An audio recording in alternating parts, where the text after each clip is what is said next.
Hello everyone, एक बार फिर से स्वागत है आप सभी का ऑनलाइन स्टडी जोन में। बिहार के लगभग हर प्रतियोगी परीक्षाओं में जनगणना से रिलेटेड डेफिनेटली कुछ ना कुछ प्रश्न पूछे जाते हैं।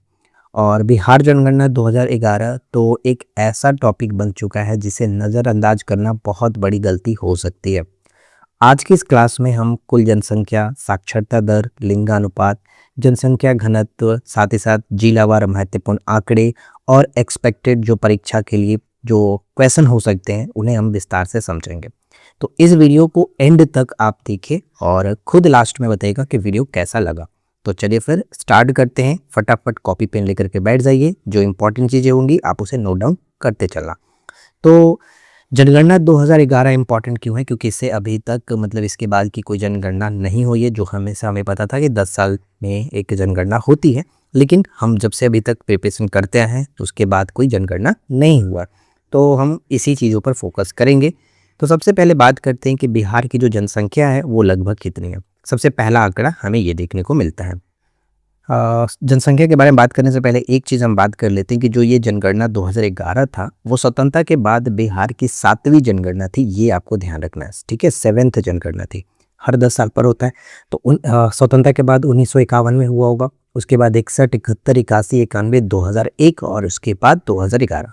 तो ये इस तरह से देखा जाए तो 7वीं जनगणना थी। ये पॉइंट ध्यान में रखना, राइट। अब आते हैं हम लोग कुल जनसंख्या पर। तो जनगणना 2011 में बताया गया कि बिहार की कुल जनसंख्या जो है लगभग 10 करोड़ 81 लाख, ये मोटा मोटी था। लेकिन सटीक आंकड़ा जो है वो ध्यान रखेंगे 10 करोड़ 41 लाख 99,452 ये जनसंख्या थी। लेकिन अगर आपसे ये पूछ लिया जाए कि ये टोटल जो भारत की जनसंख्या है, टोटल भारत के पॉपुलेशन में कितना योगदान देता था, तो 8.6% बिहार का हिस्सा था। ये हमें याद रखना है। और इस हिसाब से पूरे देश में बिहार जनसंख्या के अकॉर्डिंग तीसरा रैंक पर आता है। उत्तर प्रदेश पहले स्थान पर, महाराष्ट्र दूसरे स्थान पर। मतलब उत्तर प्रदेश और महाराष्ट्र के बाद बिहार का रैंक जो है वो 3rd रैंक है। ये इंपॉर्टेंट पॉइंट बन जाता है, यहाँ तक कोई दिक्कत नहीं। इसके बाद हम बात करते हैं सेकेंड चीज़ों पर, जो कि ग्रामीण और शहरी जनसंख्या। तो जो भी जनसंख्या यहाँ पर हमें देखने को मिल रहा है 10 करोड़ 41 लाख, उसमें ग्रामीण जनसंख्या लगभग 88.7% है। इसमें कभी भी आपसे ये आंकड़ा नहीं पूछा जाता है कितना नंबर है, हमेशा आपसे पूछा जाएगा कि कितना परसेंटेज है। तो ये एक वीवीआई पॉइंट रहेगा। ग्रामीण जनसंख्या ज़्यादा है 88.7%, जबकि शहरी जनसंख्या लगभग 11.3% है। तो ये आपको ध्यान में रखना है कि 11.3% जो लोग हैं वो शहरों में निवास करते हैं और उसी तरह से 88.7% जो लोग हैं वो ग्रामीण क्षेत्रों में निवास करते हैं, रहते हैं, ठीक है। यहाँ तक कोई दिक्कत नहीं। उसी तरह से फिर आता है जनसंख्या घनत्व। जनसंख्या घनत्व सबसे ज़्यादा चीज़ पूछी जाती है। जनसंख्या घनत्व होता ये है कि प्रति 1 किलोमीटर क्षेत्र में कितने लोग रहते हैं। तो ये हमें उस तरह से जनसंख्या घनत्व बताया जाता है। तो बिहार का औसत जनसंख्या घनत्व बताया गया है 1106, ठीक है। 1106 व्यक्ति प्रति वर्ग किलोमीटर है, जो कि भारत के सभी राज्यों में सबसे ज़्यादा है। मतलब ओवरऑल जितने भी राज्य हैं भारत के, उन सभी राज्यों में सबसे ज़्यादा जनसंख्या घनत्व यहाँ पर बिहार का है, 1106 जनसंख्या घनत्व, ठीक है। ये ध्यान रखेंगे। और उसी हिसाब से पूछा जा सकता है कि सर्वाधिक जनसंख्या घनत्व वाला जिला कौन सा हुआ, तो शिवहर। सर्वाधिक जनसंख्या घनत्व वाला जिला शिवहर। ये याद रखिएगा कितना है, तो 1880 व्यक्ति प्रति वर्ग किलोमीटर, यानी 1 किलोमीटर के एरिया में 1880 लोग रहते हैं, ठीक है। उसी तरह से न्यूनतम जनसंख्या घनत्व वाला जिला कौन सा होगा, तो न्यूनतम जनसंख्या में आपका हो जाएगा कैमूर। ये याद रखेंगे, कैमूर। ये आपका 488 व्यक्ति प्रति वर्ग किलोमीटर, 1 किलोमीटर वर्ग के क्षेत्र में 488 व्यक्ति रहते हैं। तो सबसे अधिक जनसंख्या घनत्व बिहार का 1106। उसके बाद आप ध्यान में रखेंगे कि सबसे ज़्यादा जो है कौन सा जिला होता है, तो सबसे ज़्यादा शिवहर होता है। जैसे कि एक चीज़ मैंने आपको पहले ही बताया क्लास जब लेते हैं, जब भगवान शिव का कोई पूजा होता है, मेला होता है, तो बहुत ज़्यादा भीड़ लगता है। मतलब बहुत ज़्यादा घनत्व का मतलब तो यही ना कि बहुत ज़्यादा भीड़। तो ये समझो कि जब मेला लगा तो शिव की पूजा के लिए बहुत लोग इकट्ठा हुआ, तो शिवहर यानी शिवहर इस तरह से याद रख सकते हो। और न्यूनतम जनसंख्या घनत्व में कैमूर हो जाता है 488 के साथ। और अब ये बात हम जब कर ही रहे हैं तो ये भी ध्यान रखो कि बिहार तो सबसे टॉप पर है ही, लेकिन कभी कभी ऐसे पूछ जाते हैं कि जो टॉप 3 स्टेट है वो कौन कौन से हैं जिनकी जनसंख्या घनत्व ज़्यादा है। तो दूसरे स्थान पर याद रखिएगा कि पश्चिम बंगाल आता है 1028, जनसंख्या घनत्व के साथ, और तीसरे स्थान पर केरल 860। ठीक है, तो ये दो चीज़ अलग से याद रख लीजिएगा। और उम्मीद करता हूँ कि आपने अभी तक वीडियो को लाइक कर दिया होगा। अगर आपने नहीं किया तो प्लीज़ वीडियो को लाइक करो, चैनल को सब्सक्राइब कर लीजिए। आज के इस वीडियो का लाइक का टारगेट हम रखते हैं 399 लाइक्स का। देखते हैं आप लोग कर पाते हैं कि नहीं कर पाते हैं, क्योंकि आप लोग तो डिमांड करते हो मैं उस टॉपिक पे फटाफट काम करके लाता हूँ, लेकिन आपका भी रिस्पॉन्सिबिलिटी बनता है कि जब मैं बोल रहा हूँ वीडियो को लाइक करने के लिए तो लाइक करना बनता है। अब आते हैं जनसंख्या, दशकीय जनसंख्या वृद्धि। मतलब 2001 की जनगणना के बाद जब 2011 की जनगणना हुई तो उसमें सबसे ज़्यादा वृद्धि जो है वो मतलब देखने को मिलता है। तो एक तरह से बिहार जो है वो इस वृद्धि के मामले में छठे स्थान पर आता है। सबसे जो है वो मतलब बिहार छठे स्थान पर आता है, ये ध्यान रखिएगा। मेघालय ने सबसे ज़्यादा इसे किया था, वो हम बिहार में नहीं भारत में चर्चा करेंगे, फिलहाल इसको छोड़ते हैं। बस ये समझो कि बिहार की दशकीय वृद्धि कितनी रही, 25.42% रही थी, 25.42%। और सबसे ज़्यादा ये पूछा जाने वाला प्रश्न है कि सर्वाधिक वृद्धि दर वाला जिला कौन सा रहा, मतलब किस जिले ने सबसे ज़्यादा वृद्धि दर दिखाया, तो वह है मधेपुरा 31.12% के साथ, 31.12% के साथ। न्यूनतम वृद्धि दर वाला जिला जो है वो गोपालगंज होता है, 19.02%। साथ ही साथ सिर्फ ये याद नहीं रखना है कि मधेपुरा है, साथ में उसका ये भी याद रखो कितना प्रतिशत, क्योंकि अब पहले वाला एग्जाम नहीं रहा जो बस मधेपुरा और ये हम गोपालगंज याद करके चले जाते थे, क्वेश्चन डायरेक्ट आ जाता था। लेकिन अब जो कि ट्रेंड चेंज हो चुका है, डेफिनेटली इस तरह से प्रश्न बन सकते हैं। कितने प्रतिशत की बढ़ोतरी रही, कितने प्रतिशत के साथ दूसरा स्थान प्राप्त किया, तो इस तरह से सवाल बन सकते हैं। तो 31.12% ये याद रखना है। और गोपालगंज जो कि न्यूनतम वृद्धि दिखाया 19.02% के साथ। ठीक है, अब यहाँ पर लिंगानुपात की अगर हम बात कर रहे हैं वो भी देख लेते हैं। लिंगानुपात जो है प्रति 1000 पुरुषों पर महिलाएं कितनी हैं वो बताया जाता है। तो बिहार का औसत लिंगानुपात 918, 2011 की जनगणना के अकॉर्डिंग हम लोग बात कर रहे हैं, तो ये पॉइंट ध्यान में रखेंगे। ठीक है, तो बिहार का औसत लिंगानुपात 918, मतलब 1000 पुरुषों पर 918 महिलाएं, इस तरह से। सर्वाधिक लिंगानुपात वाला जिला जो बना वो गोपालगंज था, 1021, ठीक है, 1021। और उसी तरह से न्यूनतम लिंगानुपात वाला जिला मुंगेर 876।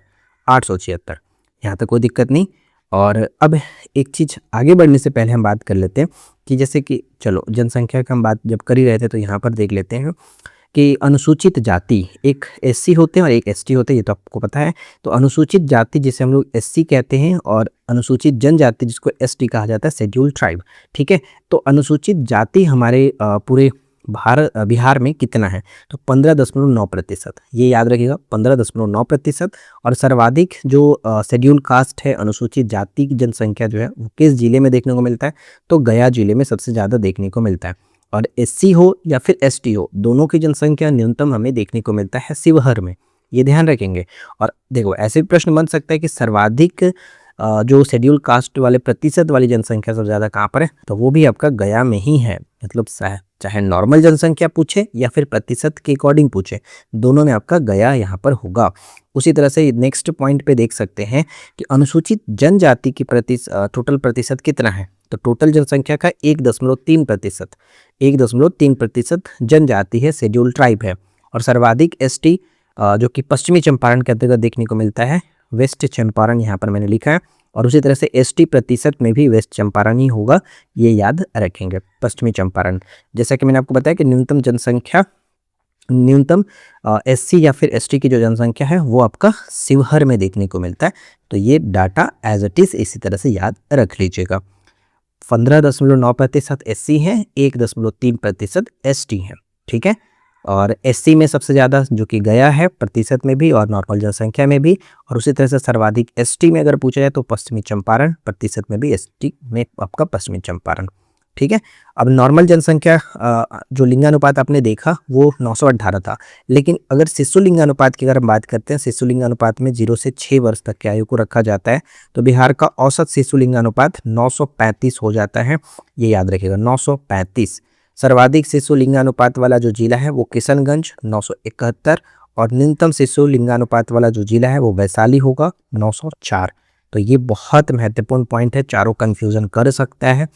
तो एक तरह से लिंगानुपात वाला अलग से याद रखना, 918 नॉर्मल, और शिशु लिंगानुपात बोले तो 935। और सब सर्वाधिक लिंगानुपात वाला जिला जो है वो आपका पड़ जाता है गोपालगंज, जबकि सर्वाधिक शिशु लिंगानुपात वाला जो जिला है वो किशनगंज है। सबसे न्यूनतम लिंगानुपात वाला जिला जो है मुंगेर है, लेकिन न्यूनतम बाल जो है मतलब शिशु लिंगानुपात वाला जो जिला है वो वैशाली है। मतलब कंफ्यूज कर सकता है, बस आप थोड़ा सा ध्यान रख करके याद करिए। अब आते हैं साक्षरता दर। देखिए, साक्षरता दर की अगर हम बात करें तो यहाँ पर पॉइंट है कि बिहार की कुल साक्षरता दर 61.8% है, जो कि सभी राज्यों में सबसे कम है। मतलब ये 11 के अकॉर्डिंग बताया जा रहा था, अब तो मतलब काफ़ी ज़्यादा बढ़ चुका है, पहले ऐसा नहीं था। मतलब 61.8% 2011 की जनगणना के अकॉर्डिंग। पुरुष साक्षरता की बात करें तो पुरुष साक्षरता 71.2% है, और वहीं पर महिला साक्षरता हमें देखने को मिलता है 51.5% की। ठीक है, 51.5% की। सर्वाधिक साक्षरता वाला जिला रोहतास को बताया गया है, और ये आपका 73.37%, 73.37% सर्वाधिक साक्षरता वाला जिला। यहाँ पुरुष और महिला दोनों की साक्षरता ही में ये जिला जो कि टॉप पर है, तो ये थोड़ा सा याद रखिएगा। उसी तरह से नेक्स्ट आता है कि न्यूनतम कुल साक्षरता वाला जो जिला है, न्यूनतम कुल साक्षरता वो है पूर्णिया। पूर्णिया की साक्षरता 51.08% है, और पुरुष साक्षरता में भी पूर्णिया सबसे कम ही है, जिसमें आपका 59.06% देखने को मिलता है। और वहाँ पर देखा जाए न्यूनतम महिला साक्षरता वाला जो जिला है वो सहरसा 41.68%। ठीक है, मतलब सबसे ज़्यादा जनसंख्या सबसे ज़्यादा साक्षरता आपका रोहतास में, और सबसे कम जो साक्षरता है वो हमें देखने को मिलता है पूर्णिया में। और अगर पुरुष साक्षरता की बात करें तो सबसे ज़्यादा पुरुष साक्षरता भी आपका रोहतास में होगा, और सबसे कम पुरुष साक्षरता पूर्णिया में, और सबसे न्यूनतम महिला साक्षरता वो है आपका सहरसा में। ठीक है, तो बस डाटा को एक बार माइंड में शांत दिमाग के साथ फिट करने की कोशिश करो, याद हो जाएगा, कोई बड़ी बात नहीं है। पीडीएफ जो ये है, अगर आपको ये डायरेक्ट पीडीएफ चाहिए तो आप फिर हमारे एप्लीकेशन पर जा सकते हो। वहाँ पे आपको पेड कोर्स में 72वीं जो बैच है उसे ज्वाइन कर लीजिए। वहाँ पे आपको सारा पीडीएफ एक साथ देखने को मिल जाएगा, आप डाउनलोड करके प्रिंट आउट करा करके पढ़ सकते हो। ठीक है, अब देखिए आता है शहरीकरण। शहरीकरण में सर्वाधिक शहरीकरण वाला जिला पटना है, राजधानी है, तो ऑब्वियसली ये बात है कि सबसे ज़्यादा शहरीकरण होगा। उसी तरह से न्यूनतम शहरीकरण वाला जो जिला है वो समस्तीपुर है, ये याद रखिएगा, न्यूनतम समस्तीपुर शहरीकरण में। तो ओवरऑल अगर हमने जो देखा वो सब कुछ आपको माइंड में सेट करके रखना है। एक संक्षेप में एक बार और हम रिपीट कर लेते हैं, जैसे कि सबसे अधिक जनसंख्या घनत्व तो आपको शिवहर में देखने को मिलता है। सब न्यूनतम जनसंख्या घनत्व तो हमें कैमूर में देखने को मिलता है। सर्वाधिक जो एक तरह से जनसंख्या वृद्धि दिखाया था किसने, मधेपुरा ने, और न्यूनतम जनसंख्या वृद्धि को दिखाया था गोपालगंज ने, ये याद रखेंगे। ठीक है, सर्वाधिक लिंगानुपात गोपालगंज, न्यूनतम लिंगानुपात आपका मुंगेर। फटाफट कमेंट करके आप कमेंट क्या करो, ऊपर आपको दिख ही रहा है यहाँ पर सर्वाधिक शिशु लिंगानुपात वाला किशनगंज, जबकि सर्वाधिक न्यूनतम शिशु लिंगानुपात वाला वैशाली हो जाता है। कुल साक्षरता में शीर्ष रोहतास, और कुल साक्षरता में न्यूनतम पूर्णिया हो जाता है। तो ओवरऑल इस वीडियो में हमने जनगणना, बिहार की जनगणना 2011 पर ओवरऑल मोटा मोटी सारी चीज़ें बात की।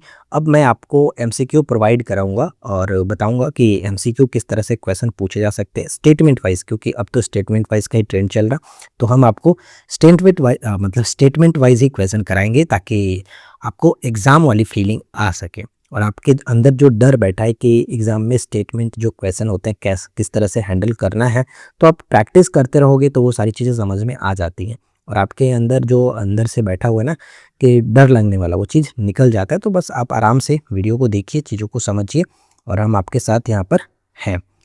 और 2000 देखो, यहाँ पर हमने एक चीज़ बताया था कि 10,41,00,000 जो है वो 2011 की जनगणना के अकॉर्डिंग था।